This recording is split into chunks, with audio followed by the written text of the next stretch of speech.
Question to Nada, would you? I mean, I guess for John, but John, you're like more or less taken.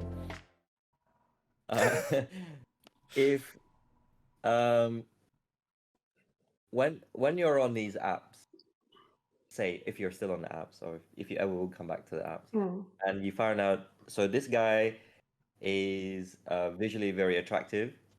The only thing that they ever do literally is be on the apps.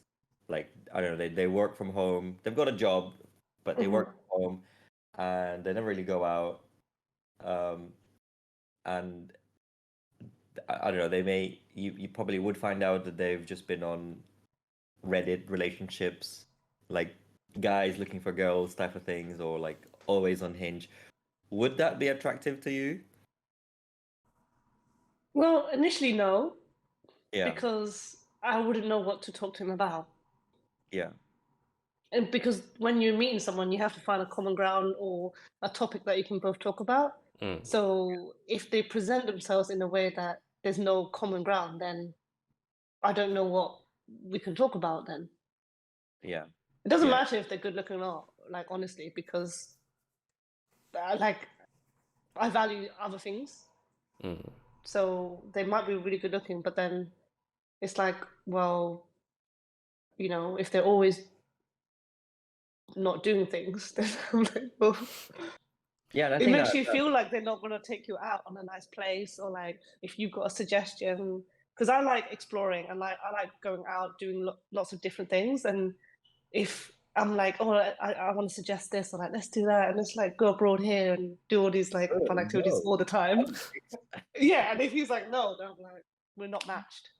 Yeah, Like I think my that energy is quite high, right? Like yeah, extrovert, but also like times like 100. Like I'm constantly on the go. I love people. I'm like really high energy. But that doesn't mean that I match with other people that's high energy. In fact, like I match more with introverts. yeah, So I might give them a chance to see if like I can, suggest some things to do. But if they're like super introverted and not making that much effort, then I wouldn't really find that attractive. yeah. Same. I just would probably run out of things to do. Like, Yeah. like I know it works for some people where, I say I'm an introvert, but I also do like going out and exploring and things. I think it's more of the social energy. Like I find too busy of a place like draining very quickly, which is quite strange. Obviously, realizing that now. Um, but there's only so much you could do at home, like so much box sets and Netflix you could watch, but then it becomes kind of like the same experience of, okay, we're spending a nice time. Don't get me wrong, like, if you really like the movie and you like what you're watching and that's something you have in common, I feel like that's got more to life than just being sat Yeah. on the sofa. You You don't need like develop your relationship. you need Yeah. something new to like stimulate your brain.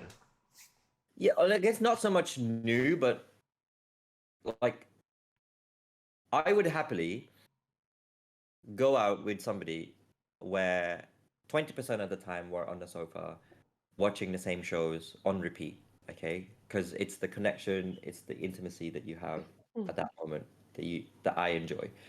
And then I could easily go out with that somebody to the same cafe, not that I go to cafes a lot, or walk down the same South Bank every Saturday and not have something new there, but just having a variety of things that you do, I think is really Yeah. important to me. Even if it's on repeat, which is quite ironic to say. Like, I used to hang out with somebody, and they would just um, like talk to me um, on a cafe, and then that's pretty much most of our dates. I'm kind of like, shall we go to Natural History Museum? I've been Yeah. there for so many times, Obviously, for those people who don't know me, like I'm a teacher, and I love just going to museums, and I've been to naturalist museums probably about 35 times. But I would happily go with somebody to the same museum, but they weren't really interested in those things, which I thought was like, Now, when it comes Yeah. to you not liking something, so going from your example, Eric, so say if your significant other didn't like going to museums but went for you because they knew that you enjoyed going to museums, would that necessarily push you away from going to places that you enjoy but they didn't? knowing that they don't like that place. Yeah, But they're only Mm. doing it because of you. yeah, Because Like- they know that you like it, but they don't like it, and you know they don't like it. yeah. But they're like, oh, Like, you like they- it, so I'm they- just gonna go. Yeah, like they enjoy the intimacy between like being with you in that moment, but they don't necessarily like being in said museum or something. I have recently realized, after speaking to another actually, that I should look after my own interests. And it's nice that that person is doing stuff for the sake of hanging out with me. But if I really genuinely really needed to go and see the Natural History Museum, right? And I know that they really don't like looking at dead things. But I don't know, let's say there's a new exhibition there that I really, really wanted to go to. And they only did it, they only came with me because they knew I'd like it. I'd be like, yeah, thanks. Yeah, I don't think that would be, I would think anything of it. It's nice that they are compromising, but I obviously have to be conscientious about not forcing them to go to Natural History Museum all the time.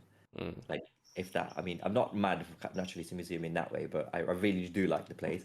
I'm not like mad for it. I'm not gonna drag somebody there every day just to be there. But I would say I'm gonna go to this show. If you want to come, you can come, but if you don't, then it's good too. But I appreciate you coming with me, knowing that you don't really like it. Now, when when your significant other is compromising for you to like go to these places, would you ever do the same back? Like, would you go to places yeah. that you don't necessarily enjoy? Yeah, Yeah. I would. Yeah, But I would. only if it was like a one-off. Oh, Like something that's not repetitive. Doesn't make sense. For example, like I really like going to musicals, but significant others don't, and they might have said, "I would never go to a musical with you because I just cannot handle it." So initially, I'll be like, "Oh, that's really sad because I really love musicals." But then I read an Instagram quote, and it said something like, "You can't expect your partner to completely fulfill everything." Yeah. That's why you have friends. That's why you have colleagues. That's why you have care, like people around you. So then I thought, well, if I can't go with him, I'll just go with friends. If I can't go with friends, I'll go with family. If I can't go with that, I'll go alone. So I guess to answer your question, that yeah, I would do the same back, but I wouldn't want it to be like a regular thing, like a routine thing, like knowing that I really don't like it, but I have to go every week. I don't know. That's what I'm struggling with, because most people would just say, well, you have to, as a significant other. Yeah. I mean, I'm very much 50-50 when it comes to relationships. So like when it comes to paying for the bills and stuff, I always go 50-50. But if there's times where I like, oh, I really enjoyed this time with you, I don't mind paying for the whole entire thing, then yeah. When it comes to, I mean, I probably agree with you when it comes to like one-off events and stuff like that. So like, if the other person liked going to orchestras, then I personally don't like going to orchestras, but for them, John, you're playing my Sorry, own Eric. I was just using that as an example. You're not the one that said, "Can I take my parents to your orchestra concert?" Just an example, but Okay, well, wait, just as a note, I don't know when this video is gonna get edited, but if you happen to sorry, John. Add your plug. Come on, Eric. If this video releases before the 10th of June, come and join us, London Video Game Orchestra. We're playing LGBT music. Carry on, John. so okay, so say if the other person loved going to orchestras and I personally don't, I'll go like maybe once every few months, but not every single time, because with the social battery thing as well, it gets draining very quickly. Yeah, I think so. Like, just to echo what Noda said, and I had this period of time when I was like seriously having a huge dark cloud over my relationship. I basically just trolled, not trolls in like under the bridge troll, but I trolled YouTube for relationship advice and like just psychology of relationships, just to kind of like understand that. what was going on with the emotions and thinking that I couldn't process. And I came across this woman called Esther Perel. Oh, I love her. Yeah, and I think she's a Belgian relationship advice person. She's got like really big YouTube following, and in it, she basically researches relationships, and in it, she makes a point that people seem to expect a partner to fulfill the role of, you know, a caregiver, your best friend, your confidant, and all those other like roles, and it can become really overwhelming for that person to fulfill all those roles, even if they are aware, like, you know, the other person is saying like, you have to be all of this to me, or they subconsciously aren't aware, but there's the expectation that you want them to feel that way, and it becomes like a very suffocating experience where you might not know how to fulfill one of those roles, and it can eat you up from inside. So I think when it comes to preferences of where to take on dates, I think it's important to like communicate to each other. Oh, like, you know, I realized that orchestra, you're mad for orchestra, but I'm not really big on classical music, and it's just having the understanding that that person won't be there for you for that type of preference, but doesn't mean that like you're massively incompatible, right? Because I think it's really good that Noda said it, like you've got other friends who you can enjoy that with, as long as it's like not 24/7 of your life where that person won't be able to share their own time with you outside of orchestra. Then I think, you know, there's room for not being there. I think that it's healthy to have preferences outside of a relationship that doesn't break the relationship. Yeah, that makes sense. It's also not to feel that the expectation on yourself. Like, don't put that expectation on yourself either. That I am going to fulfill all of their needs, and then feel bad about it when you don't. Yeah. It's Or like the other way don't around. want their needs to be fulfilled by you in that way, Yeah. which I guess is kind of venturing into like weird gray territories, because I know of some people's relationships where, I guess this may be more of a gay thing, where they have like very interesting sexual preferences that the other person can't give, so they end up having an arrangement where it's an open relationship, but the other person who has this different wanting preference doesn't want an open relationship, and it becomes like, how much of that preference do you really want to give up a relationship? I think that becomes a point, which is obviously a lot easier to say than it is to actually do. But you know, you won't ever find those out until you communicate, I think. So you just Yeah. gotta keep talking and keep listening to each other. I would say when it comes to being in a relationship, communication is very key. Very, very key. I'd say, I mean, me personally, I communicate all of the stuff that I need in a relationship and what I require from said relationship. So like I would make it straight to the point and just say like, hey, I'm like living my own life. I'd appreciate if you also live your own life. Like I don't want to, as an example, like I don't want to depend on you and I don't want you to depend on me, but like live your own life but also add to each other's, I guess, is what I'm trying to say. And yeah, I don't know what else to add to that. But how do you say it that? But how would you say that? Like, oh, live your life and I live my life. Like, if you were to say that, I want to live my life and you live your life. Is there? I would say, well, in terms of like you're being with somebody and like you're having this serious talk. Is that a question? Yeah, I guess. How do you bring that up? Oh, I would say, well, once you realize that there's a not conflict of interest, but like a difference in opinions and preferences, you won't really know them until you're in that situation. So when that happens, I'd be like, oh, is this going to be how I need you to be honest with me, and it's like, how much do you not really like orchestras? Because I can't assume what's going on in your mind.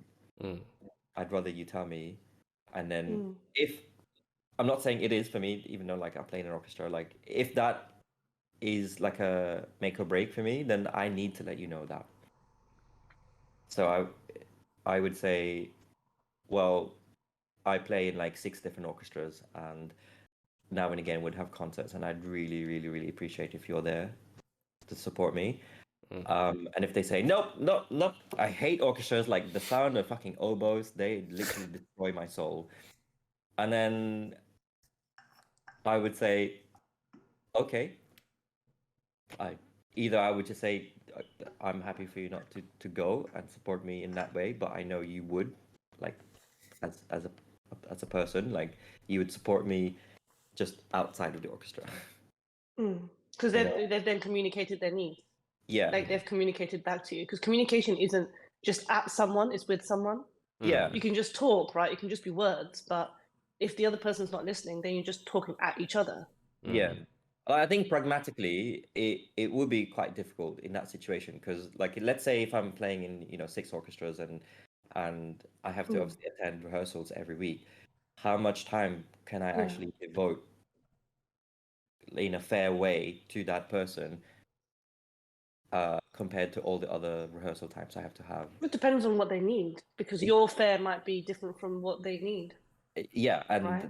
that's what I'm saying. Like, you can't assume. You can't assume, Like, oh, I'm free on a Monday because that's the day that I don't have orchestra rehearsals. Like, that's the only time I'll ever see you.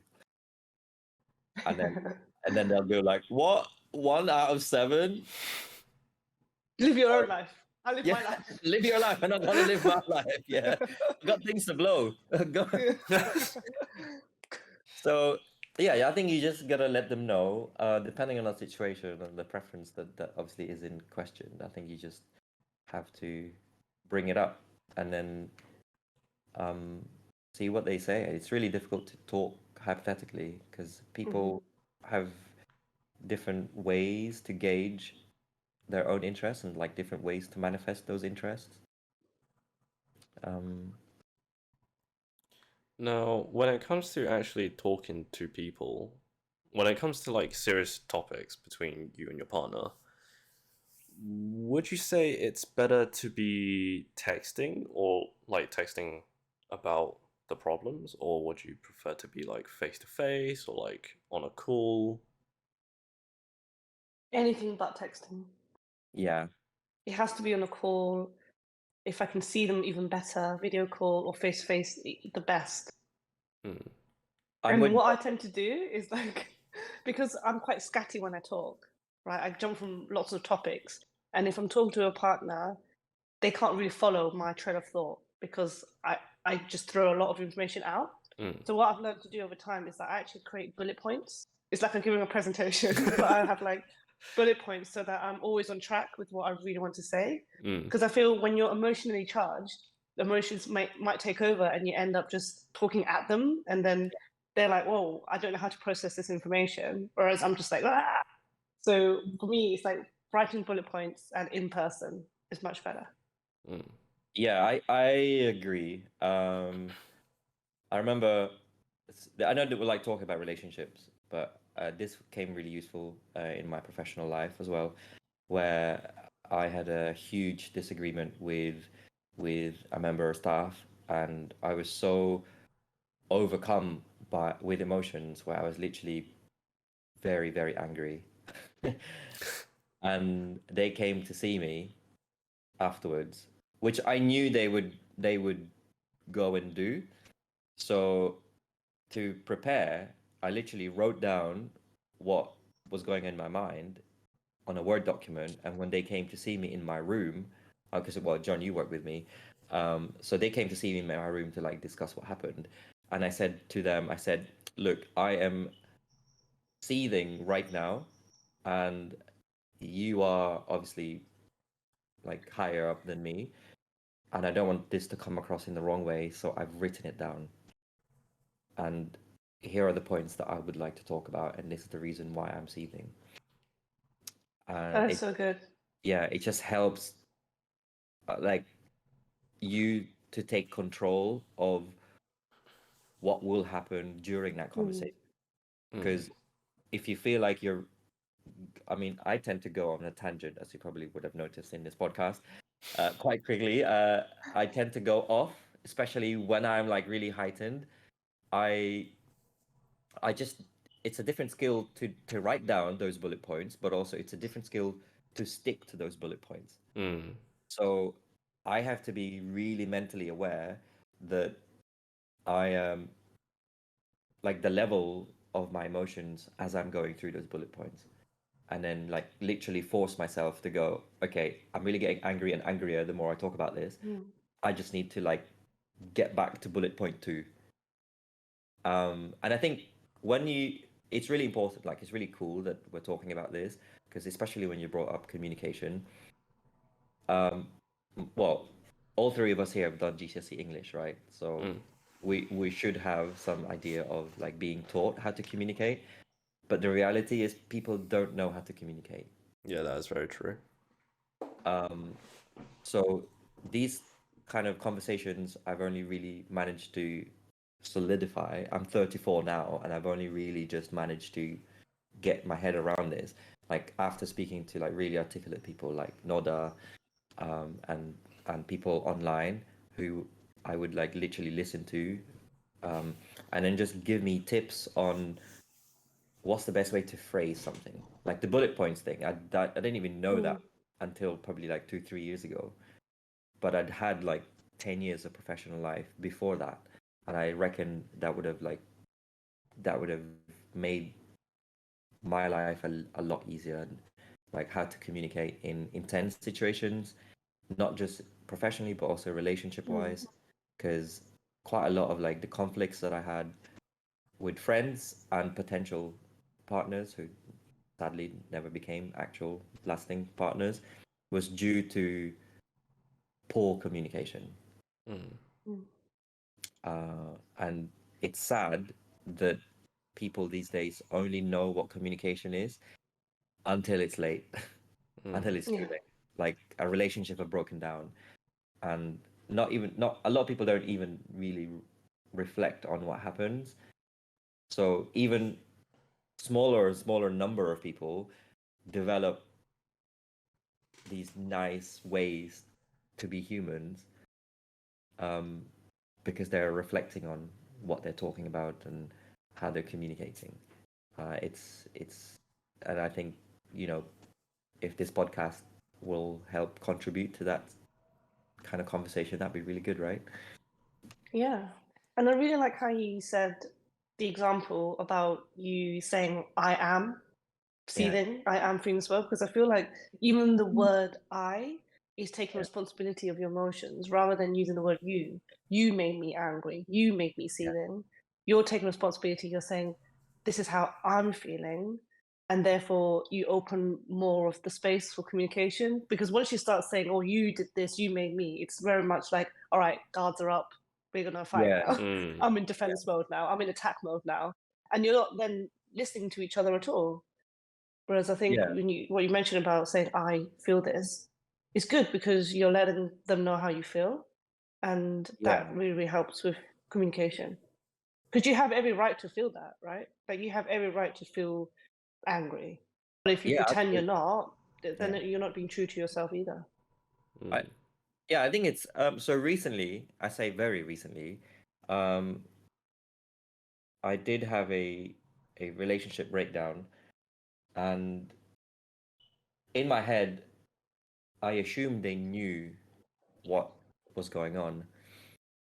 And obviously again, assumption is not really the way thing the thing to like rely on when it comes to relationships.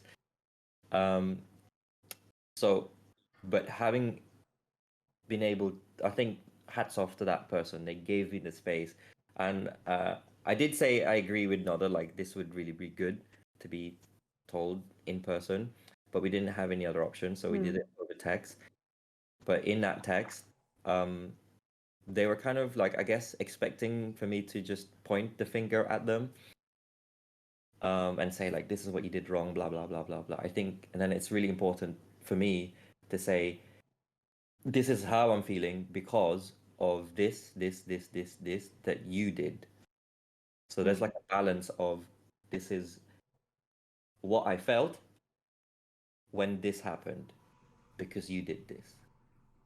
And I think that's important to communicate what what the version of events that happened on your side, so that they can at least like either say that's wrong, that didn't happen, or okay, I can see why you would think that now. And then it kind of, you have a, you're putting your position so that it's, so that both of you can like look at it and open a discussion for, I can see why that's gone really haywire and really bad. And I think on that note, like for me, I'm gonna use the EAL card again, the foreigner card. Wait, what is EAL for people who don't EAL know? is a English as a second language. um, English as an additional language. Yeah, EAL. I may struggle to voice out my concerns in that, in a coherent way to the other person. And I think for me, as much as I really hate texting, I find, you know, when it comes to those tense conversations, I prefer to have them written down, whether it's like, you know, what happened, like the example I gave earlier, in a professional way, or in this example where I was having like a relationship problem. And I found that being in text, I can like phrase what I needed to say in a more careful way. And I guess it sounds really sinister, but I hope it doesn't come across this way. But in a way, at least, like it would be like a receipt of what I said as well. So people need to like bring it up, even if there was like a misrepresentation or like misunderstanding of the words that I wrote. I can like at least, if you know, I can like clarify that if that needs to be in like later conversations. But I don't even know if this wasn't recorded. If John, you hadn't pressed record, I wouldn't know what I said to you in this conversation Yeah, half an same. hour ago. And it's hard to like back and like put me to scrutiny if there needs to be something, if it were just like conversation like this. And I think that's really difficult in a relationship, because obviously you're on live. There's no rehearsals for it. You just do it, and then if you said the wrong stuff, the other person might like take it the wrong way and like literally blow it up into their mind. So it's tough. Communication is tough. Yeah, it is really tough. Can we take a break because I need to go to the toilet? Oh yeah, go ahead. I do want to add though that taking responsibility for your own actions and stuff. So like with what Noda said, like saying I am responsible for, I don't know, this problem. I feel like it does make you a little bit more mentally stronger as opposed to like passing the blame or like blaming someone else. Like Yeah. I think allowing yourself to own those emotions definitely feels empowering. Because we go through life thinking, you shouldn't cry because you're a guy, or you don't stop like whining because it's just really annoying. But when you own those and say, this is the reason why I'm whining, this is the reason why I'm crying, or this is the reason why I'm angry, it makes you be more aware of you as a person. If that's really something that you don't like, oh, I don't really like, I mean, I get you, like you don't really like me whining, but if you reflect on it and go, oh, actually, I am whining for the sake of whining, then you can change it. But you won't be able to change something unless you're aware of it. I think it also personally it does make you also feel a little bit more pressure on like improving yourself to do better in the future. So like I had an example where we were filming something and I accidentally deleted some footage which was quite crucial to the whole project. And because it was my responsibility to make sure that that footage was not deleted, I took responsibility and told my like project leader that I am fully responsible for this mistake and it's not anyone else's fault. And we basically just moved on from that subject. But it did make me stronger in terms of taking responsibility for my own actions and wanting to better myself so that I don't repeat said mistake. Yeah, I think that's important. I think that awareness only works for people who want to change. Because I've also met, the only way I can like describe them is like they're really psychotic. They are. Sorry, no, that you're on mute. Like they are psychotic because, and I don't mean psychotic in like in a very clinical way, because I actually don't know the exact definition of psychotic.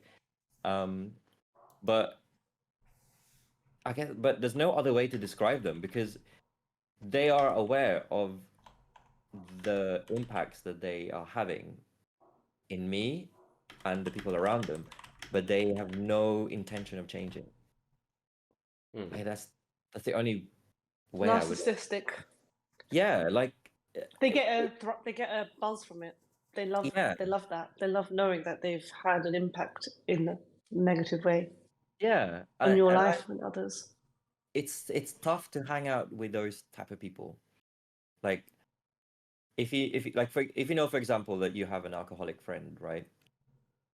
And then they are saying to you that, oh, I'm really, like they might say it in like a really kind of cuddly way and say, oh yeah, I'm just warning you now that if we go out tonight, I'm gonna get so livid and so legless that I'm probably gonna ruin your night. Right? But if you know that's gonna happen, why do it? But they do it anyway, and it's like they're justifying to themselves. Yeah. Oh, now I've said it, I can do it. And you Yeah. didn't stop me, so you're part of that now. You've kind of silently agreed. And I feel like such a weird complicit person into this strange behavior that I don't like. So it only makes me feel really uncomfortable because it's like I'm allowing it to happen. I'm allowing it to be part of this problem. And That's if how you they want you to feel. yeah, and if you really like that person, it's a strange way to feel like you're being made aware of the shit that's about to happen and you just let it happen. And that makes you question, what kind of person are you to stick around in that situation? Hi, it's John here. Hope you enjoyed the episode, and if you did and you want to hear more, you can find us on social medias at AdoilPRD, and you can find me at John Acario, and that's JONACARIO. Have a good rest of your day.